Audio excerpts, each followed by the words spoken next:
Let's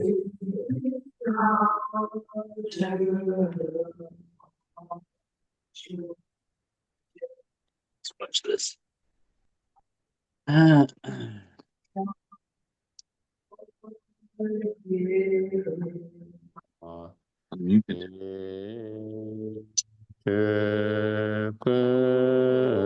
Kala kenze chu sente shita sambe doje zema la Sake Chöke Chaba Abdo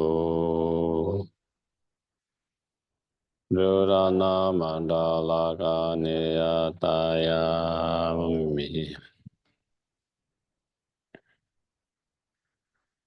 Good morning, everyone, again. Thank you for joining again. And again, we'll start like yesterday with a short breathing exercise to quiet our mind and then generate the good intention, motivation for being here before we start the actual topics.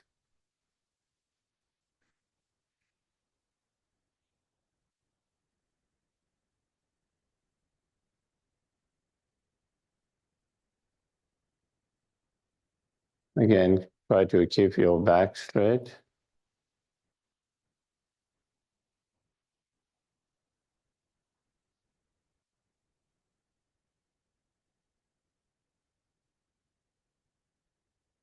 Try to let go of any stiffness, tensions in your body and mind.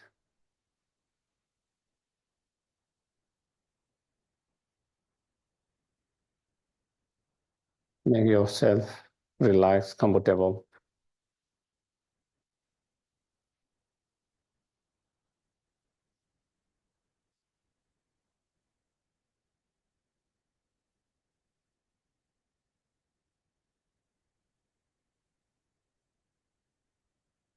And then as you inhale and exhale naturally,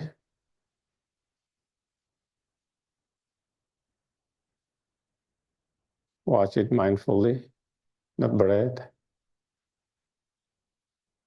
and try to be aware of what you are observing.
Once your mind is settled down and quiet, then we can try to reflect, contemplate. Just as we wish to be happy and do not want any suffering at all,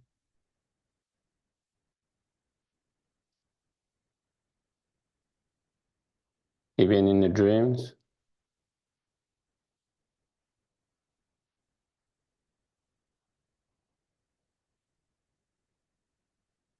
in the same way,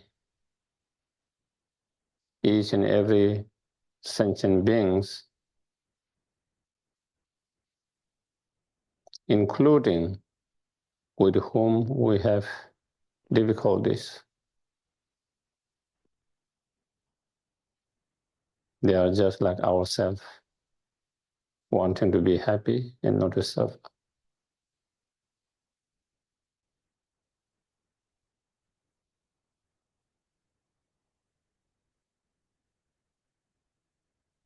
Try to feel that.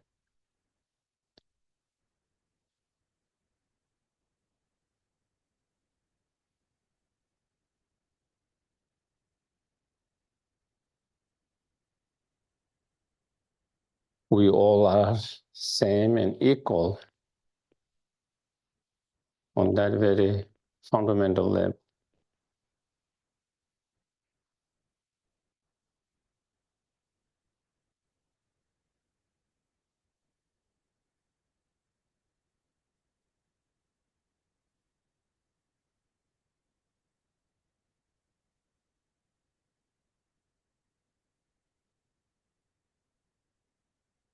Just as we have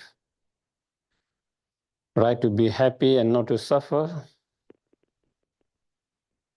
each and every sentient beings,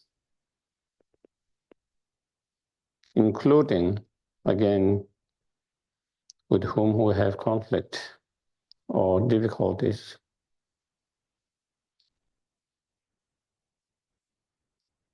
they also have just equal right to be happy and not to suffer, just like ourselves.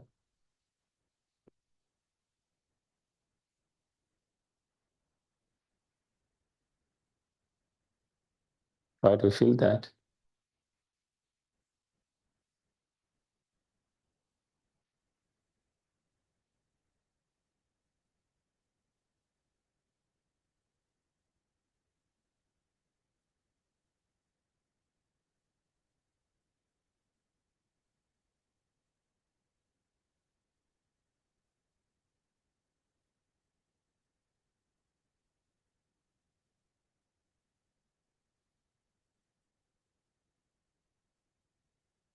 Just as we try to avoid any suffering or the causes of sufferings,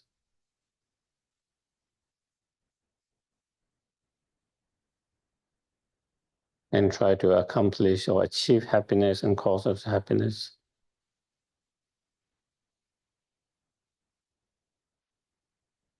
In the same way, each and every sentient beings, including with whom we have difficulties, they are just like ourselves,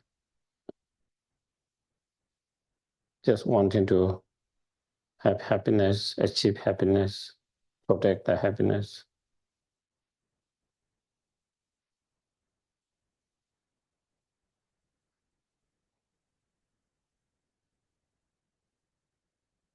Try to avoid the suffering and cause of suffering.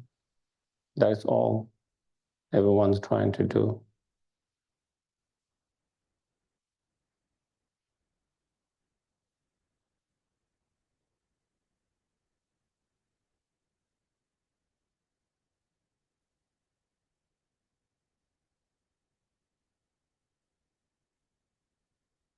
Again, from that point of view, perspective, we all are same, equal, in the same boat. no differences.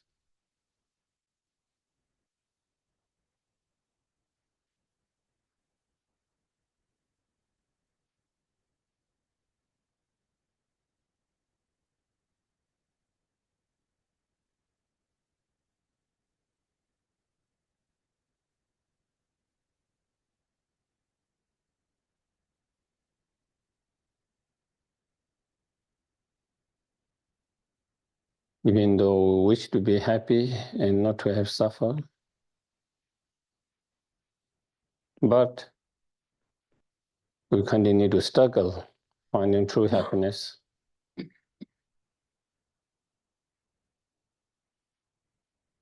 And encountering suffering.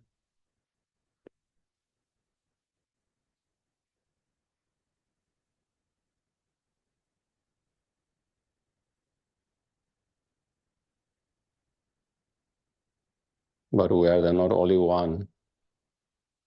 Each and every sentient beings, including with whom we have problem.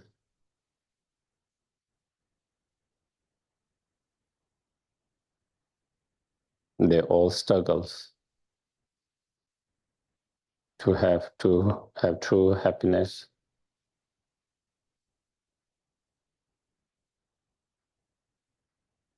And experiencing a lot of challenges, problems, suffering in their life.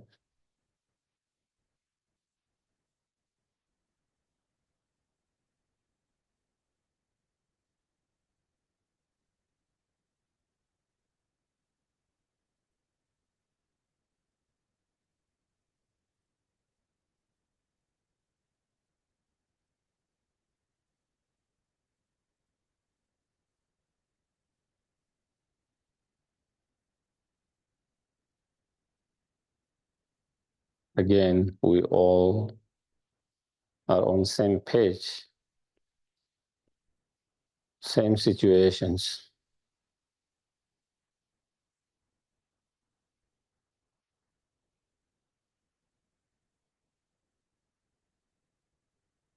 No differences.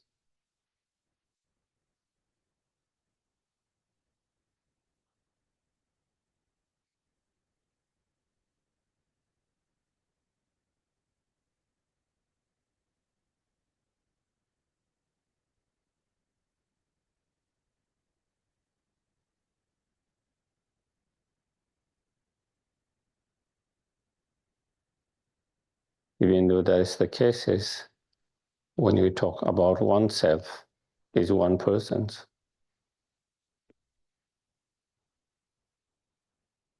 Others are countless.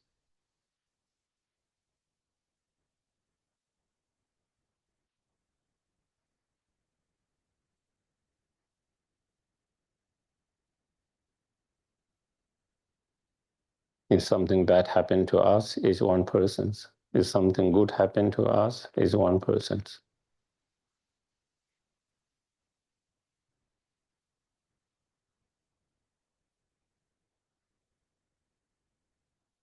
On others, when something bad happened to others, is countless. Something good happened to others is countless.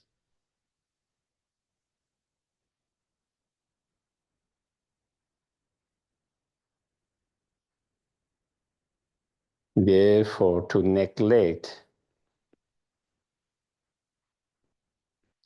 the well-beings of countless sentient beings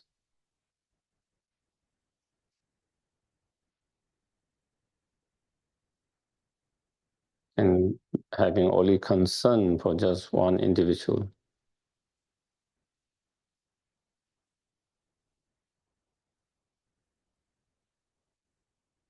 doesn't feel right, correct,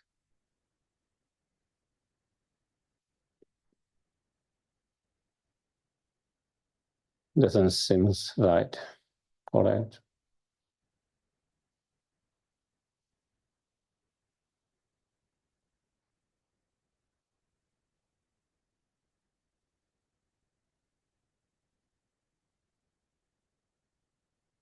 Therefore, from now, I must try to put more effort to work for the well-being of all sentient beings, not just only oneself.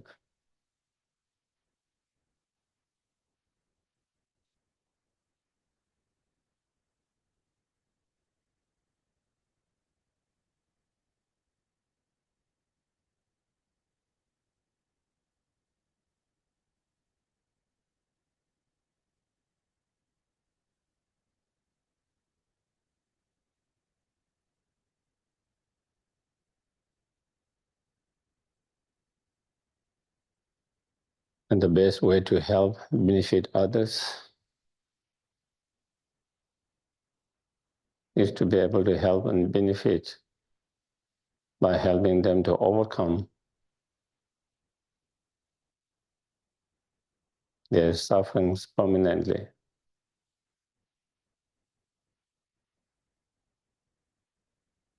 That is by helping them to overcome their own karma and the delusions.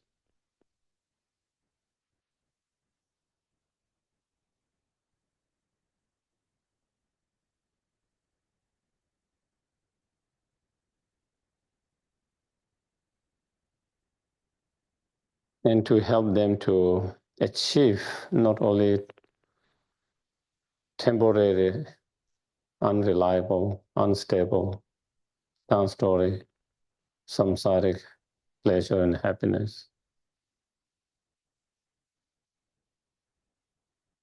but help them to achieve true lasting happiness,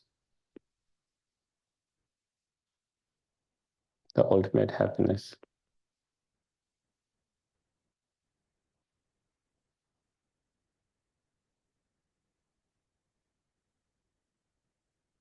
And to be able to help them to do that, I myself need to free myself from all the contaminated karma, delusion, obscurations.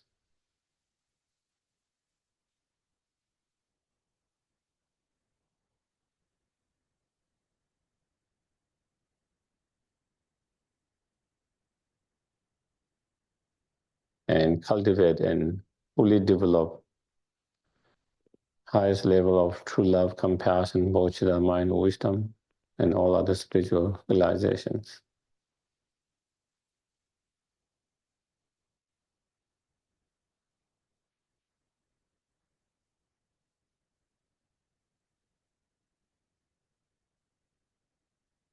To do that, I must continue to reflect, contemplate, practice, meditate correctly, continuously.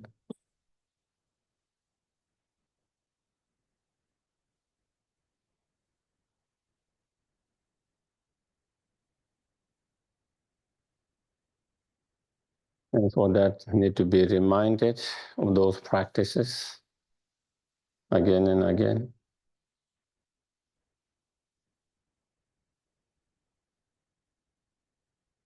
For that very reason, I'm going to listen.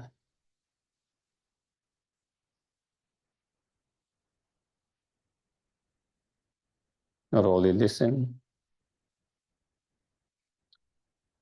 whatever I find helpful, beneficial, that I will apply in my everyday life as much as possible.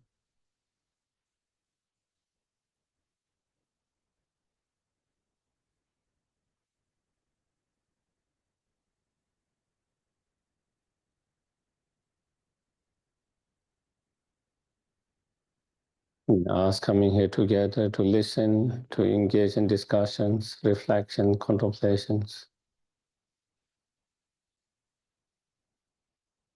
May all of these become cause and condition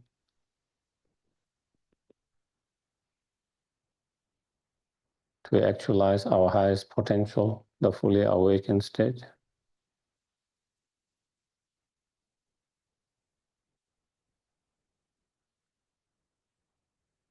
so we can be greatest help, benefit,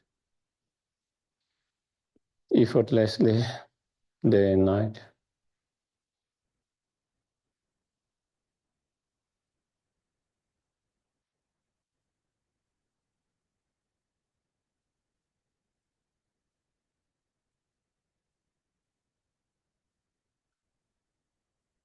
Okay, refuge in Bodhidharma.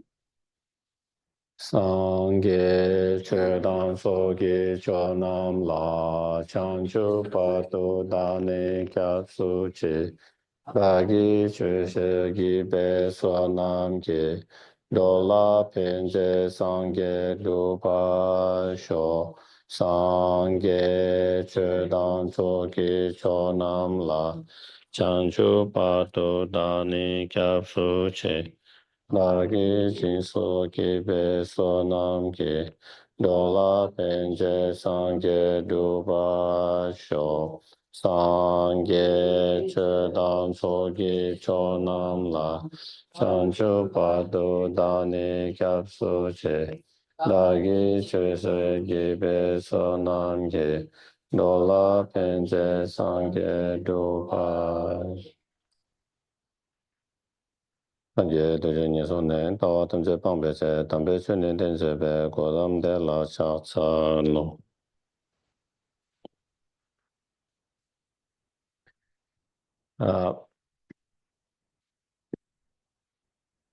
So yesterday we talked about a little bit on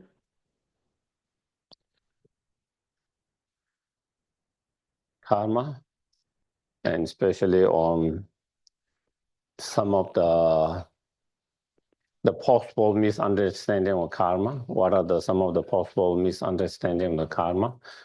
We kind of discuss more on those things. I didn't go so much detail in, and we also talk a little bit about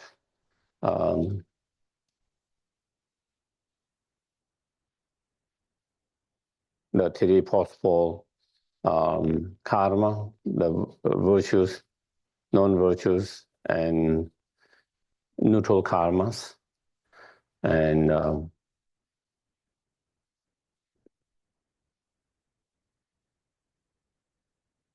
also I didn't go so much detail in terms of, the four characteristics of the karma, general, and then in terms of non-virtuous karma, 10 non-virtuous actions, and how each of those actions produce 4 different kind of results and all of that. Because I see most of you have been studying Dharma for a long times, and probably you have heard 1,000 times studies, so unless, someone completely new. So I didn't kind of go much in detail on those.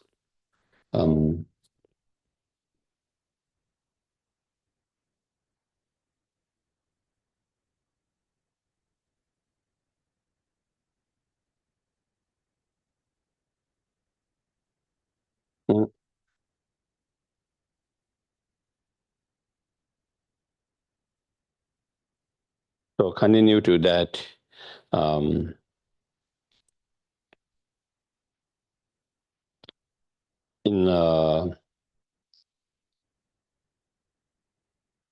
Mahakaruna Puttarika Sutras, in that sutras,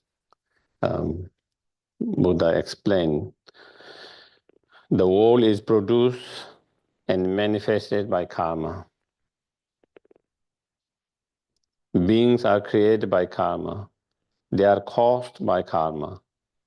They are individualized by the karma.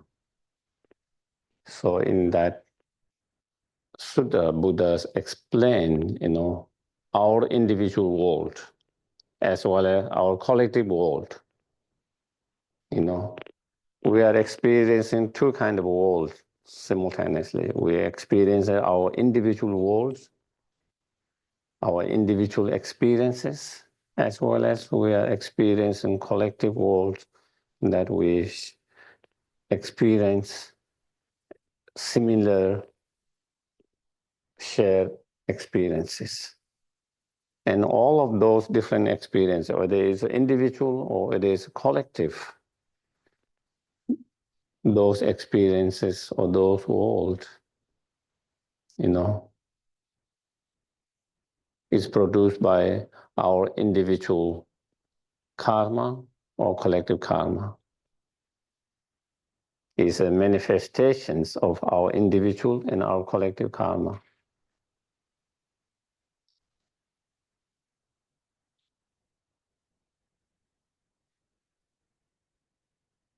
It is being created by our individual and collective karma. It is being caused by,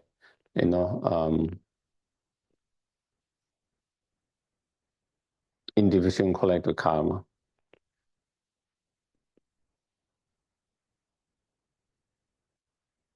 And our individual and collective karma are being produced, created, caused, and manifested by our individual state of mind or similar state of minds. So again, our world, individual and collective world is created by our mind.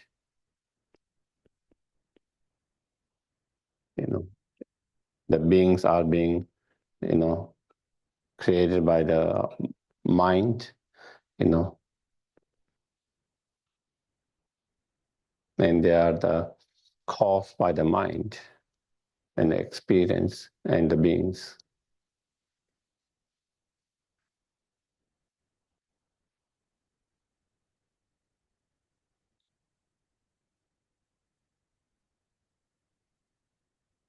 So if we understand the karma correctly and believe based on those understanding, then we will try to seize or take advantage of present moment to improve our life, this life, as well as future life. If you truly understand and believe karma, then the very moment, the very present, you will try to seize that moment to improve your this life and futures.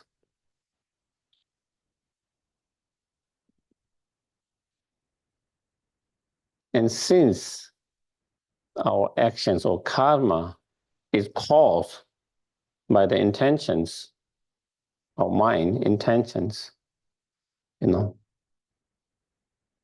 since our intentions or motivations cause our many other thoughts, our actions, our words, since it caused them, therefore we will start to pay more attention to our mind. We will start to pay more attention to our mind. Because you see, the mind is like the ruler, the king, the remote control for our actions. The leaders. So we'll pay more attention and we'll work more with our mind and our mental attitude to make sure that we have more peaceful, more virtuous, more kind, joyful state of mind. Because when we are able to develop by paying more attention on our mind, and when we are able to create more peaceful mind, more virtuous mind, more kind mind, then you will stop. It will stop having a lot of negative thoughts and engaging in harmful words and actions, and thereby stopping creating more negative karma. And not only it stops negative karma, because of those virtuous mind, kind mind, peaceful mind, you engage, that bring many other positive thoughts. It gives rise to many other positive thoughts. And then we engage in a more kind speech and actions. And through that, you are able to engage more in positive karma, create more positive actions. And by avoiding more negative karma, by engaging in more positive karma, then we are creating cause and condition to improve,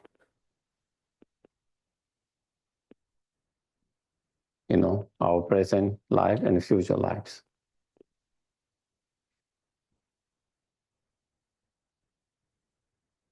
And also creating cause and conditions to be more help and benefit to others.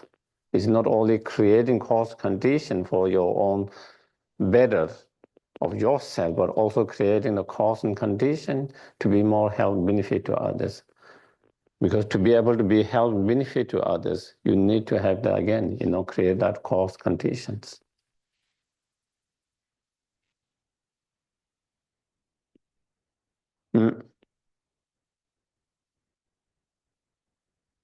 So if we understand the karma correctly, and if we have a belief in that, then we will try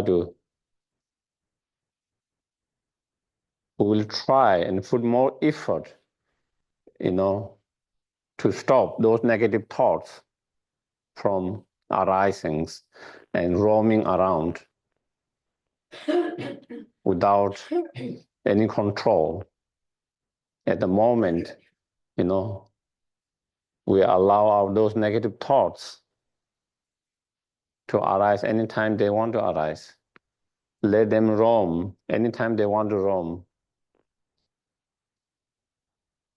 But once we understand about the karma and how our karma is affected by our state of mind, those negative state of minds produce those negative karma.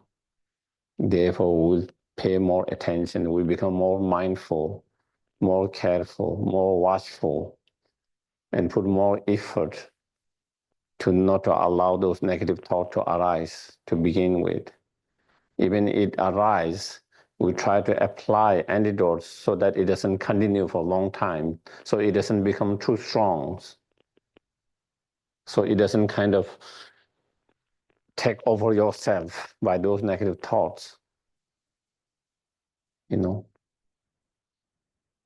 And by applying whatever practice, meditations, antidote, by doing that, when you are able to stop from those negative mind from arising, negative thought from arising,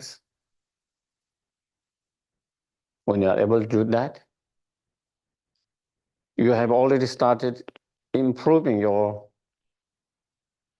life. You don't have to wait for something to happen in the futures. By doing that, it has already started. Your life has already improved in sense of emotional well-being has already improved.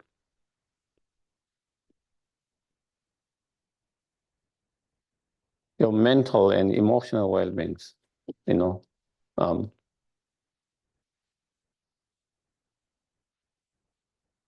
even it does arise, and when you apply the antidote so that it doesn't become intense, so it doesn't last long, it doesn't continue, and try to kind of, confront and then kind of let it go as soon as possible. By doing that, you have already improved your emotional and mental well-being by not allowing yourself to be in that kind of painful mental state. or longer times.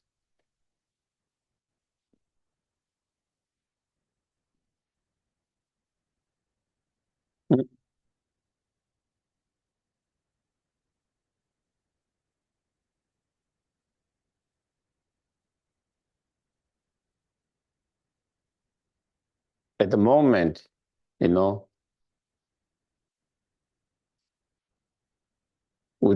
are so not mindful, or we don't put so much effort. We don't put so much effort in kind of stopping those negative thoughts from arising, or trying to apply antidote immediately when they arises, and thereby not trying to, change our behavior and actions from negative to more positive, It's kind of sign that we don't either have a strong understanding of the karma, or we don't really have belief in karma and consequences. Because if you really understand and if you really believe in the consequences of karma, you will not indulge yourself intentionally to do something harmful for yourself. You wouldn't engage in action that would be harmful for yourself, if we really understand that.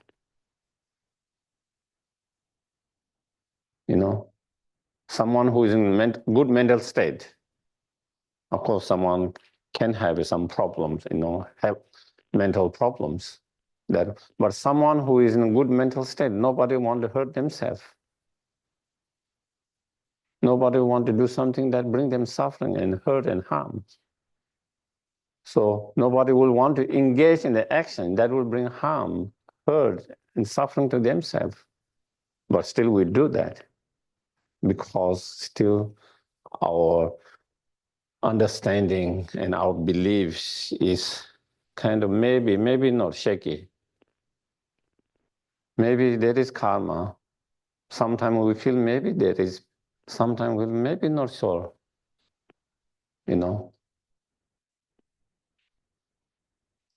I give you an example, okay? Normally, of course, most people will not they try to follow the rules, traffic rules, not overspeed, okay? But when they are in hurry, when they are getting late, okay, they are getting late, they are in hurry, they overspeed to get to right time. They are willing to overspeed. But imagine, there is a camera there, that area, or traffic police waiting there. Even when you are late, even when you are in a rush, even when you need to hurry, you will slow down. You will not overspeed it. Because for sure you are going to get ticket. Other time you are taking a risk. Do you get it? Maybe I might get, maybe there is a police, maybe I might, or maybe there is no one there, I will not get ticket. Because you are not so sure, so you take the risk. But once you are for sure that there is consequences, for sure there's consequences because there is a police or a camera, and you will, for sure you will get that ticket. Even when you are in a hurry, even when you are in a rush, even when you're getting late, you don't overspeed. What does that show? What does that show? In one, because you are sure that you are going to get the ticket. The other ones, it was kind of not sure. That makes the difference in making our decisions, to speed or not speed. Same thing, when someone truly understands karma, truly, and when they truly believe with that understanding, then they see for sure there's a consequences of your actions, negative actions. suffering for sure, no doubt there is that. So therefore, just like you don't overspeed, you will not do that. At the moment, we know sometimes we try to do good, and sometimes things are not easy. When things are easy, we try to be good, try to be kind, try to do the good karmas. When things are not so easy, then then we become kind of a little shaky. And that is because our understanding and belief in karma is a little bit shaky.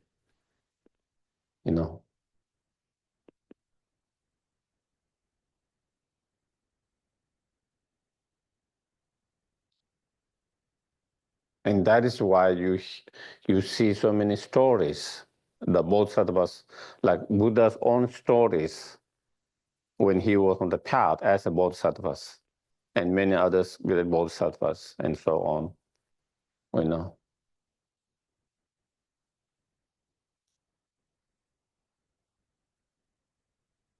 Instead of creating negative karma, when there were no choice, they would rather give their life. At the cost of their life, even at the cost of their life, they will not engage in negative karma, break the precepts, and so forth. Why? Because they see their understanding karma. For us, it's very difficult. Yeah. And so again,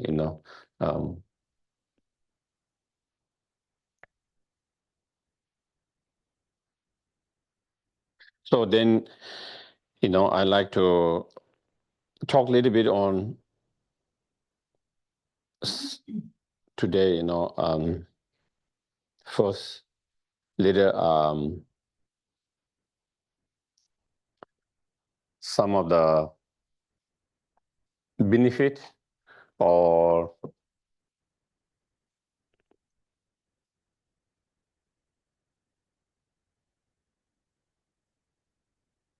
some of the benefit of having correct understanding and strong belief in karma.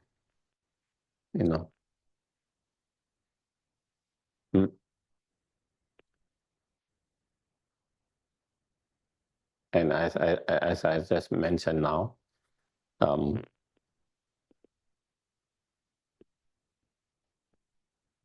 before that, I'm going to kind of read few, Lama Tsongkhapa mentioned, when you have correct understanding and believe in the karma, then he says, you would make preparation for your future life. If you thought about cause and effect, so when you have understanding of karma, the cause and effect, the law of cause and effect, the karma, then, you will start to make preparations for this and futures, and you would stop being restless.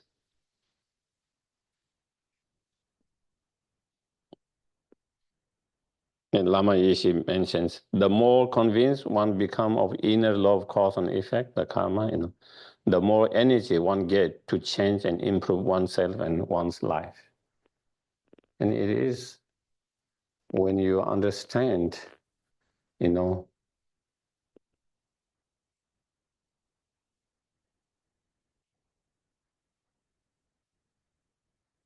reason why we don't feel so good about our own life, the reason why things are not going so well, we understand is also due to our karma. And since we understand is due to our karma, when we understand that, then it will give you more energy, to change your actions and your state of mind and actions, and thereby by changing your karma through your actions and thoughts at the moment, and then that you can improve, state yourself, and so it gives you more kind of enthusiasm or energy to do that.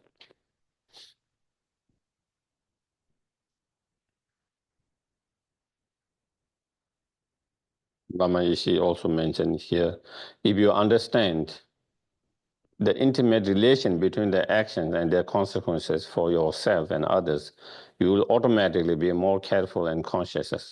This is what it means to have self-awareness.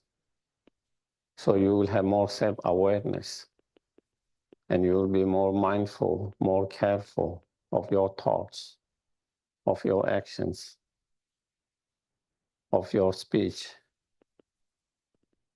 because you understand, how your speech, how your action, how your thoughts can affect you positively or negatively, how it can affect you, others, positively or negatively, because you have better understanding of that,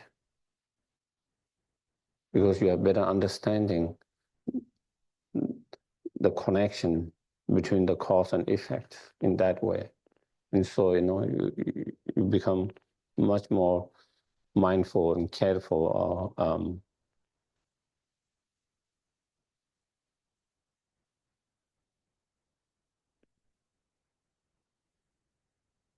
in your actions. And Lama Sopa Rinpoche says, if you want others to love you, you must love others. If you benefit others, naturally they will benefit you. The cause and effect of karma is as simple as this. Again, when you understand the law of cause and effect, the karma, you will try to be more kind, more gentle, more caring, more concerned for others. And when you are more kind, more gentle, more care to others, when others feel that, they will also respond similarly. They will also be more loving, caring. When you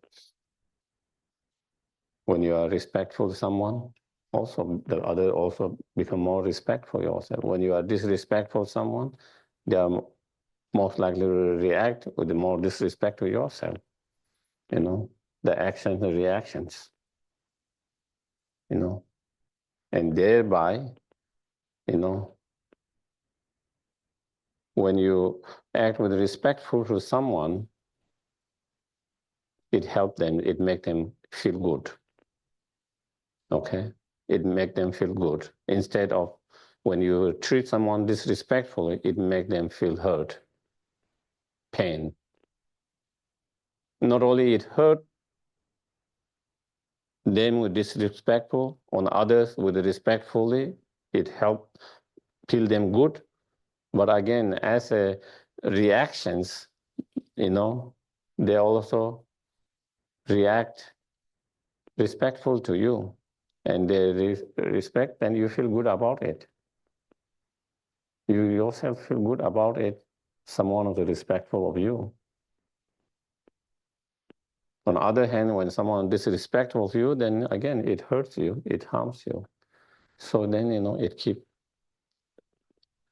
the negative energies keep producing more negative energies. On the other hand, the positive energy keep producing the positive energies.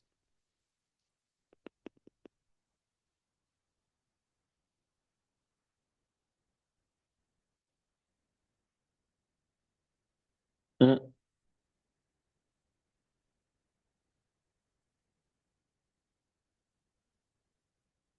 And understanding the law of cause and effect of the karma, can help better understanding of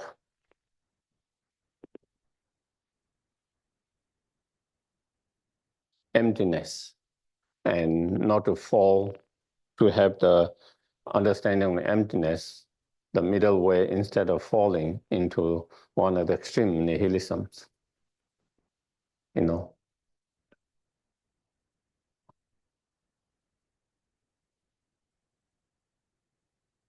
When we study, when we meditate, contemplate on emptiness, you know,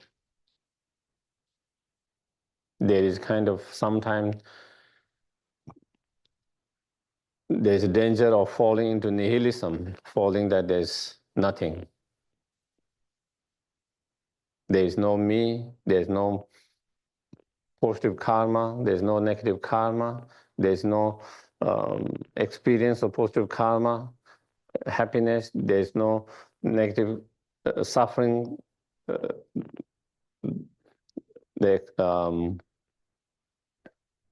result of negative karma in a sense of nothingness, and then fall into nihilism, and thereby not being able to find the middle way and correct understanding of emptiness. But when one have understanding and a strong belief and strongly rooted, strongly grounded and rooted in that understanding of the law of cause and effect, that there is cause, there's law of cause and effect. When you engage in certain causes, there's absolute, there's for sure, there is, consequences. But the result of that, when you have that strong understanding grounded by that, then even when you meditate on emptiness, emptiness of yourself, emptiness of the actions, the emptiness of negative karma itself, emptiness of positive karma itself, when you do those meditation on emptiness, you will not fall into nihilism, the feeling of nothingness, because you have that strong root grounded of understanding of law of cause and effect, so you wouldn't reject that.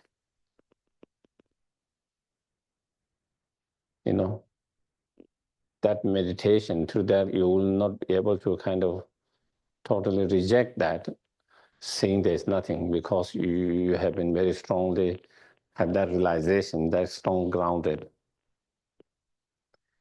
And therefore,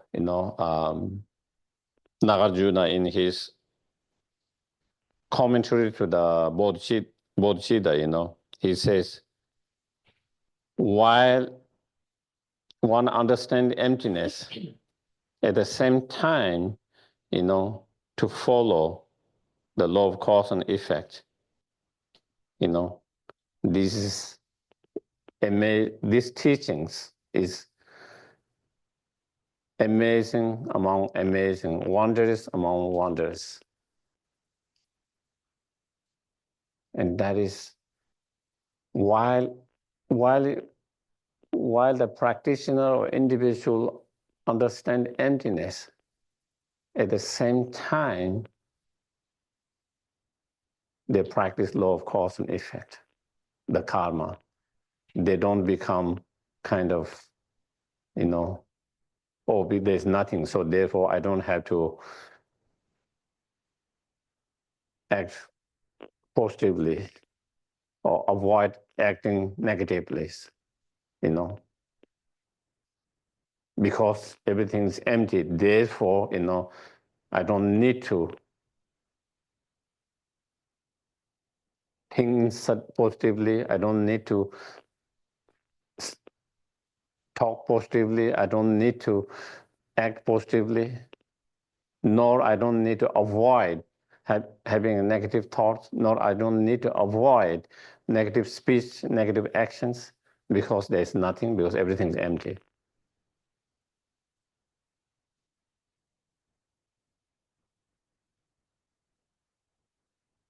Instead, because you understand while it's empty, at the same time there is cause and effect. There's karma, cause and effect, and therefore you continue to avoid negative karma, you continue to engage in the positive karma. While it should seemingly contradiction, but not contradicting. Do you get it? Emptiness and the law of cause and effect, the karma. While it's seemingly contradictions, but not being contradictions, instead complementing each other.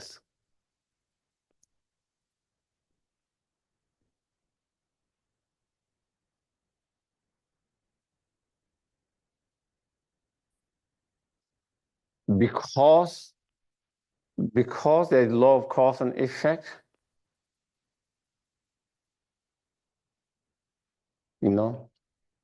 therefore everything is empty. Because there's cause and effect, because there's law of cause and effect, because it's dependent arising, therefore everything is empty.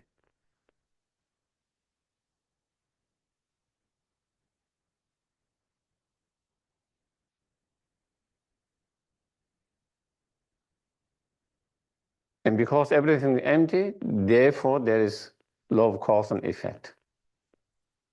Not only they don't contradict, but they support and supplement each other. Because of dependent arising, law of cause and effect, therefore everything's empty. Because it's law of cause and effect, because it's dependent arising, therefore everything's empty.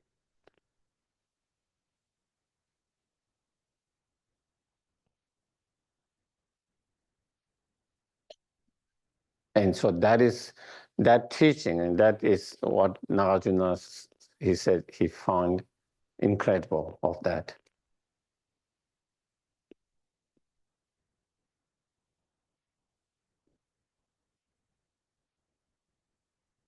Mm.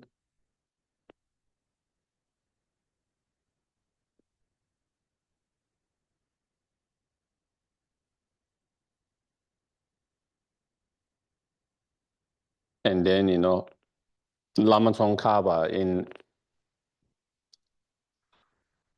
Three Principal Aspects of the Path mentioned very similarly. Where Lama Tsongkhapa says, one who sees the cause and effect of all phenomena,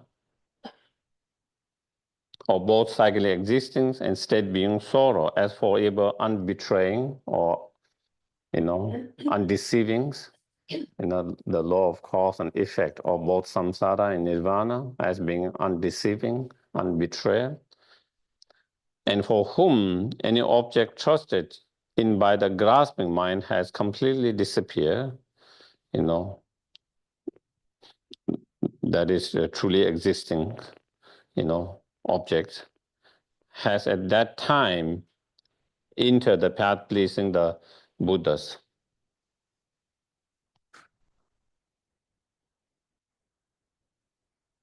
If the appearance of dependent relation, which is unbetraying, the law of cause and effect, is accepted separately from emptiness, and as long as they are seen as separate, one has still not realized Buddha's intent. If those two realizations of happening simultaneously, without alternations, and from merely seeing dependent relationship as a completely unbetraying, the definite ascertainment comes that completely destroys the way of all objects are apprehended as truly existence. And at that time, the analysis of ultimate view is complete. Furthermore, appearance eliminates extreme of existence, and emptiness eliminates the extreme of non-existence.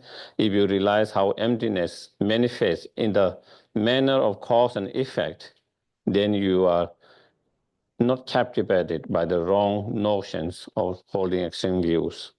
So again, here, similar like Nagarjuna's point of view, here, saying,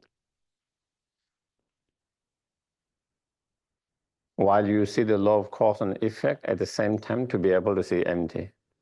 While you are able to, when you see the emptiness, to be able to see law of cause and effect, dependent arising at the same time.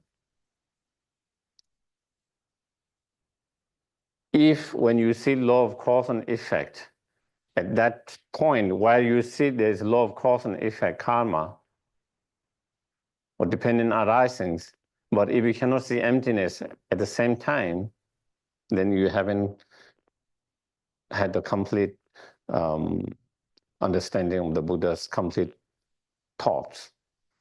In the same way, when you see the emptiness, while you are able to see the emptiness, but you cannot see the dependent arising at the same time simultaneously, then again you haven't completed the total understanding. But when you are able to see both emptiness and dependent arising, or law of cause and effect at the same time simultaneously, then that is when you will have the correct understanding of middle way, that of the Buddha's final intent.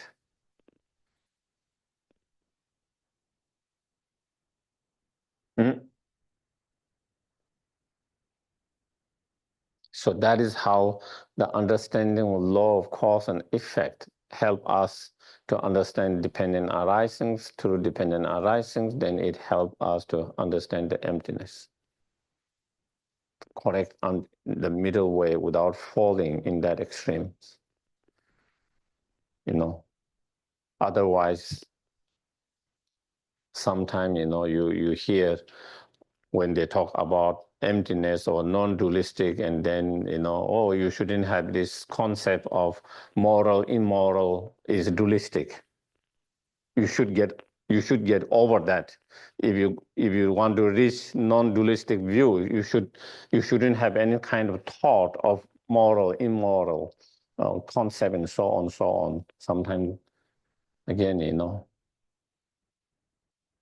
that can be possibly falling in nihilisms,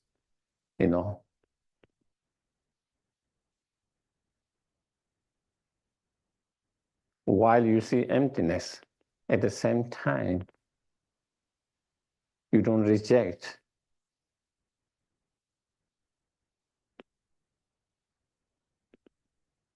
ethical and non-ethical actions, moral, immoral actions. You don't reject that. Not only you don't reject, while you have understanding emptiness, while you understand emptiness, not only you don't reject the concept of moral, immoral, ethical, unethical, but because of emptiness, because understanding emptiness, it helps you to,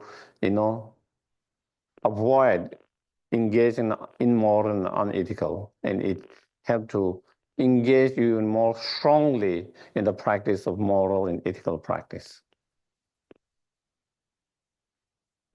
Instead of rejecting it, it reinforces those practices.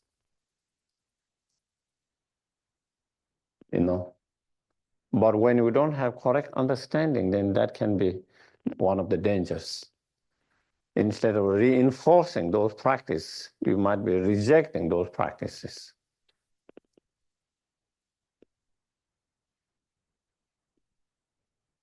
And then, that can become dangerous. Dangerous for you, dangerous for the societies, dangerous for others. So when the point I was making was, when you have a strong understanding and belief and practice of law of cause and effect, the karma, then it protects you from falling into nihilism when you meditate on emptiness. When you meditate on emptiness, because of that understanding, because of that strong understanding, realization, it will help you, it will protect you from falling into the nihilism when you study, when you contemplate, when you meditate on emptiness. Otherwise, sometimes there is danger.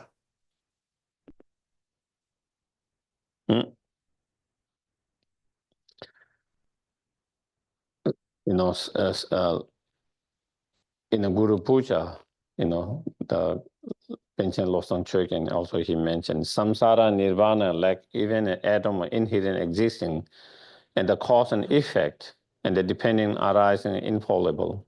I see your blessing to discern the meaning of Nagarjuna thoughts, that these two are mutually complementary and not contradictory. And so, again, understanding the karma, the law of cause and effect, while they are undeceiving, and at the same time, understanding the emptiness, not as a contradictory, but complementing. And that is the Nagarjuna thoughts. That's the Buddha's final thoughts. So it helps in that.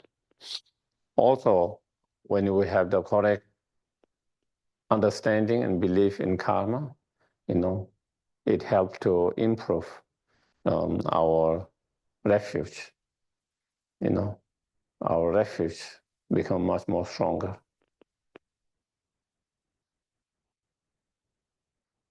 Our refuge become much more stronger, and our practice of keeping the precept of the refuge also become much stronger. The practice of keeping the precept of refuge is, avoiding such as 10 non-virtuous actions, because those are the actions that harms others. One of the precepts of the refuge is, by taking refuge in the Dharma, is to avoid any action that harms other sentient beings. Avoiding in engaging in any action that harms other sentient beings. And that means on very, very basic level, at least avoiding the 10 non-virtuous actions. And one is able to understand, one is able to follow those precepts and practice those more strongly when you have a strong understanding and belief in karma. Stronger. As I mentioned, with giving the example of the traffic light.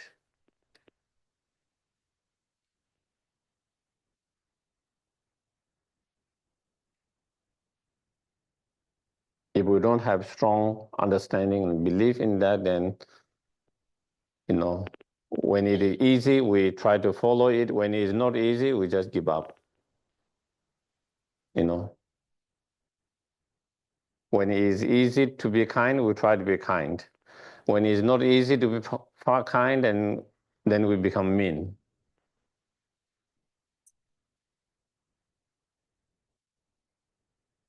But when we have total understanding of karma and believe in that, the consequences of your actions, there's no choice.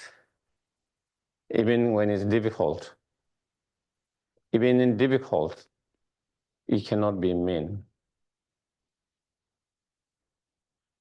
Being mean means creating cause and conditions for your own sufferings.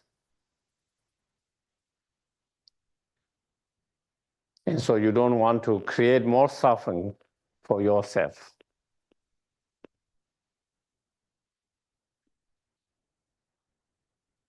Nobody wants to create more suffering for themselves. And so because this, by engaging in such actions and such thought and such behavior, you are creating cause and condition, more sufferings. So you will try to avoid. You will try to avoid.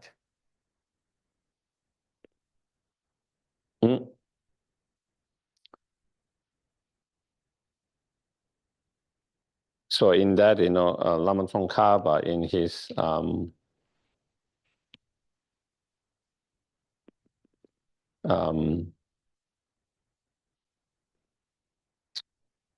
of the Experience, the Lamrim, he explained, he mentions, in order to have a very strong, stable refuge, and to be able to engage in those precepts without diluting them, without polluting, without breaking them, it depends on contemplating and meditating on the law of cause and effect and engaging in those practice. Again, not only Lama Tsongkhapa explained. Again, we can see with our own. If we try to watch our own mind, that is how it is.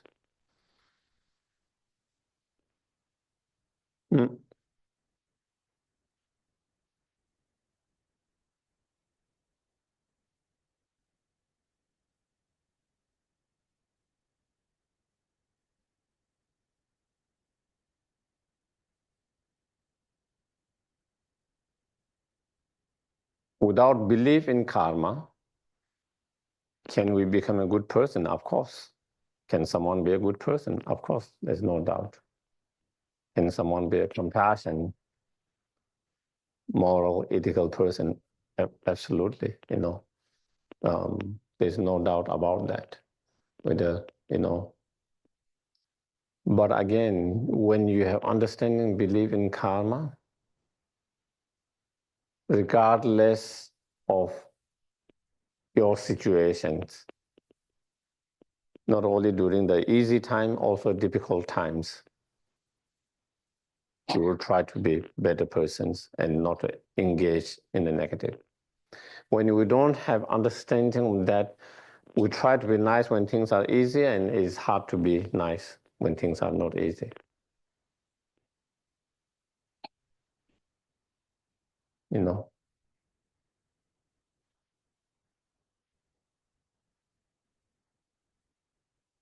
It's easy to become a follow, moral and ethical, and trying to be more kind, compassion, generous, all of that when things are easy. When things are easy in our life, things are better in our life. But when things are very difficult in our life, when we have so much pain and challenges and problem and difficulties, then it's much more harder. It's much more harder to be kind. It's much more harder to be generous. It's much more harder to follow the ethic, moral, all of that. But when someone has a strong, true understanding of, karma and strong believe the consequences of karma, truly believe that, then even in those difficult times, they will still try to be like that during the easy times. They will not be kind of changing the color so easily, to say, just like some animals, where they change color according to the seasons, according to the season or according to the nature, they can change their colors to kind of protect themselves, When it's green, they become green, and when they are in the places where it's rock, they turn in like rock colors, so it's hard to notice them. Similarly, sometimes we become like that. Not exactly, but sometimes a little bit. We become nice and kind when things are easy, and we become mean and unkind and not nice when things are not easy. So we change that so easily. There's more of that. But when someone has a strong understanding of and belief in karma very strongly and the karmic consequences, then they will try to be more same all the times.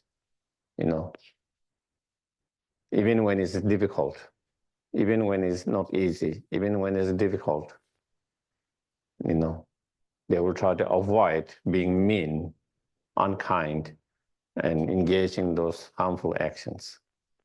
Even in difficult time, they will try to engage into helpful, positive actions as much as possible. And that is the difference it can make. the difference, whether one have strong understanding and strong belief in karma or not, that could make huge difference in that way, you know.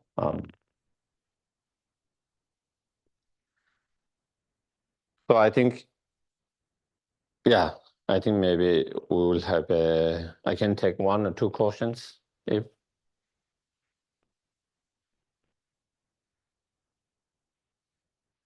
Yes, we have one question here.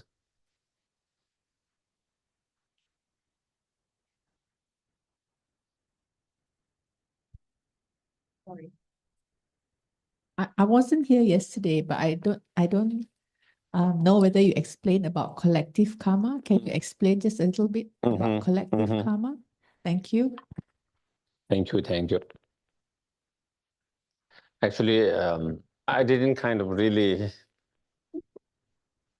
went much yesterday too. Collective karma is then when we engage into certain actions collectively together. Okay. For example, whether we are supporting an initiative for peace together, you know, by 10 people, 100 people, 1,000 people, million people, billion people. So when you engage into certain initiative, certain action with the same kind of goal, with same kind of intentions collectively, then we create collective karma. While we create collective karma, at the same time, we create also individual karma. Both. We all collectively decided to engage in that actions with this similar intentions, motivations. But then even in our intention, we might have different level of intention. Some is very strong, some have, you know, someone has very strong intention, motivation. Someone might have a little bit less intention, motivation. Depending on all of that, then collectively we also create slightly difference in because of that, and also the actions, that the way we engage might be a difference. So then in that cases, we create collective and individual karmas, you know. And so whether it's all in negative way, you know, when we support war, let's say, killing of others, you know, when we support collectively, you know, how many people, even when they support for that, again, they create collective karma of that, you know, from that. And again, in supporting that, again, we can have a different intentions. Some might be a lot of anger. Someone might be maybe not necessarily a lot of anger, but maybe there's some kind of ignorance of others. And also even within that, there might be a different level of how strong the anger is, how strong the ignorance. Depending on that, again, they might create slightly different karma, individual karma as same. But also in general, because they decided and they engaged collectively to engage in such actions, so that created a collective karma. As a consequence, then individually we experience as well as we experience collectively of that karma, you know. And so in collective karma can be collective karma of the whole human beings in this life, collective karma of one particular country, collective karma of one particular state, collective karma of one neighborhood, collective karma of one whole families. You know, so again, within the collective karma, there can be many different levels, you know, because maybe 3-4 people just collectively decided to engage in an action. So they create collective karma of 3 or 4 people. When that is by 100 people together, then the collective karma become bigger, you know, and when it is engaged by million people, the collective karma become more stronger. So then there is more stronger people who experience collectively more people who experience collectively, because there is participation of more people in that collective karma. So And one thing also I wanted to say, sometimes we might feel when we talk about working with our karma, it might sometimes feel I'm definitely working with my karma. I'm, cleansing, purifying, whatever, with my karma. But how does it affect others? Does it affect others? Does it affect others' karma? We can affect with our actions, with our dealing with our own karma, we can affect because there is as collective karma. When there is collective karma, sometimes our karma is not isolated, but our karma can be linked with others' karma, the collective karma. And when there is change in your karma of that part of that collective karma, then it can have influence on the whole karma as, because of that link, because of that connections. The stronger connection, the stronger link you have, the more stronger effect it can have. Just in family, because families share that collectively, that karmic. So when something happens to the one family member, it affects other members. Positively, negatively. When something good happens to one of the members, then it gives a lot of joy, happiness, and it affects positively too. When something bad happens, then because of their connections, because of in the same way, just when there is change in some, let's say in our families, someone is going through a lot of difficulties, and everyone's been affected by that. Not only the person who is going through difficulties, but other people are affected by that. And when that situation changes for betterness, not only it improves that person, it affects the whole family, isn't it? Because of that connections. In the same way, when in that collective karma, sometimes when we work our own karma, and when it's part of that, when there's that link connection with the collective karma, then it can also impact, and it can also influence and impact also to a certain degree, to a certain level, to the collective karma, Yeah.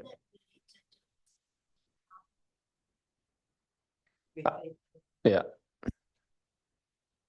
Just wondering, the example you've given, Mm-hmm. Failure to do something to benefit, would that result in expanding karma?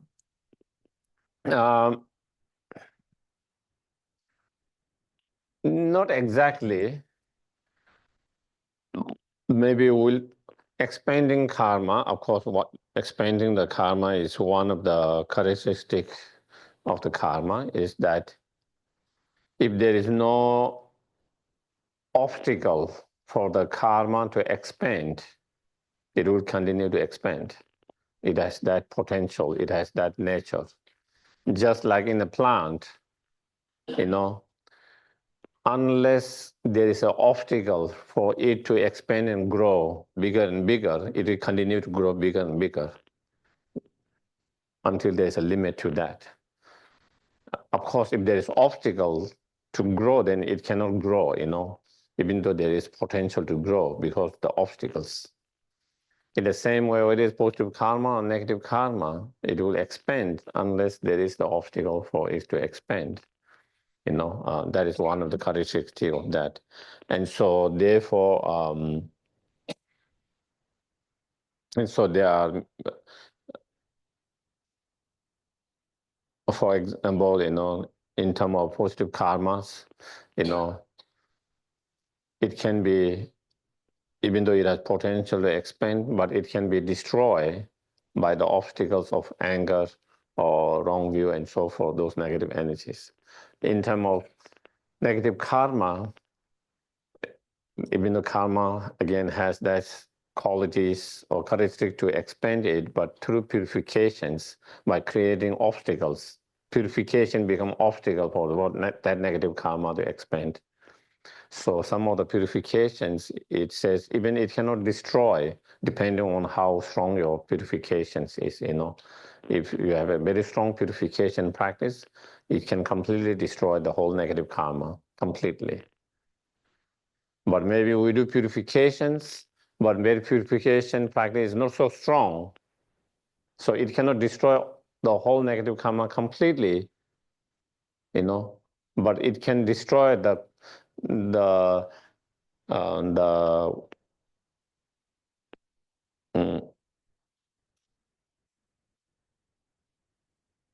right word I'm trying to find.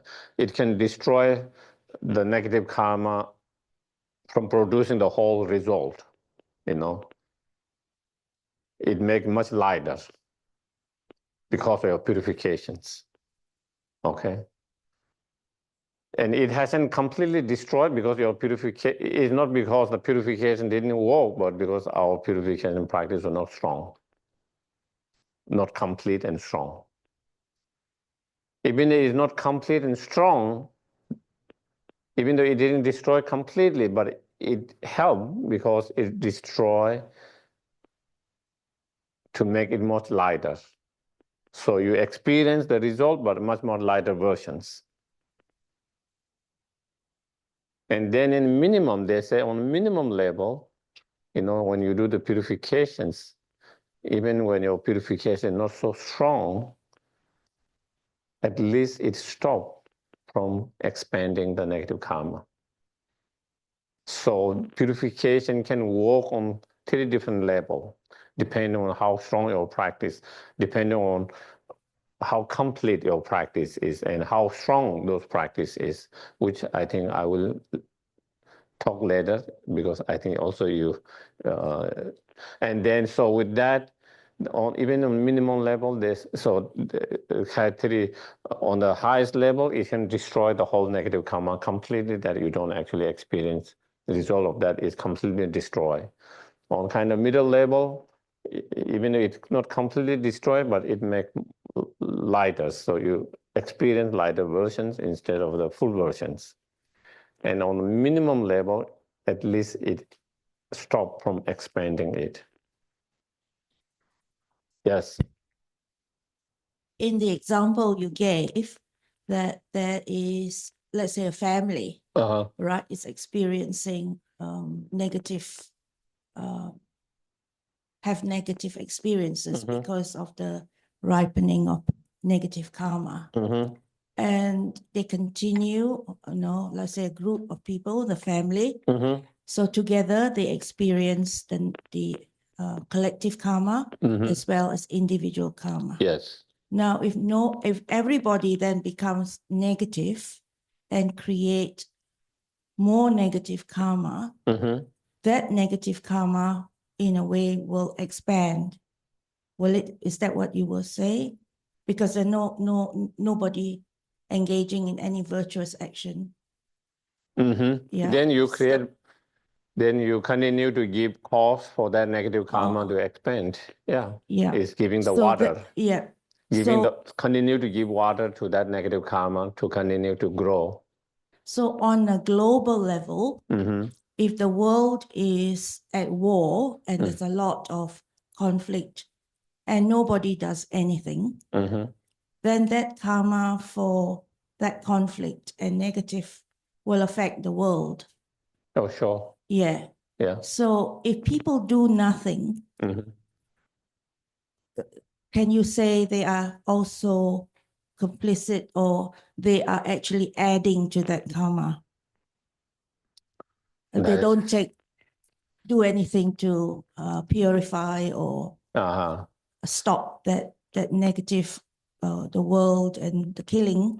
And so the whole world will one day just blow up because the elements are all out of order. So what can a few of us do? I know that come back to purification, but just give us an idea of people who are not Buddhists and don't believe in purification practices. What is it that maybe we can do? Well, I think there are many ways. I think there are many ways to engage to stop the war. Practically, I think there are so many different ways. Probably many of you know more than myself. Whether giving pressure to the leaders, who support those actions. Sometimes it works, sometimes it doesn't work, depending on how much pressure people are able to put it, depending on how much pressure they put it, or different way of protest, different way of engaging,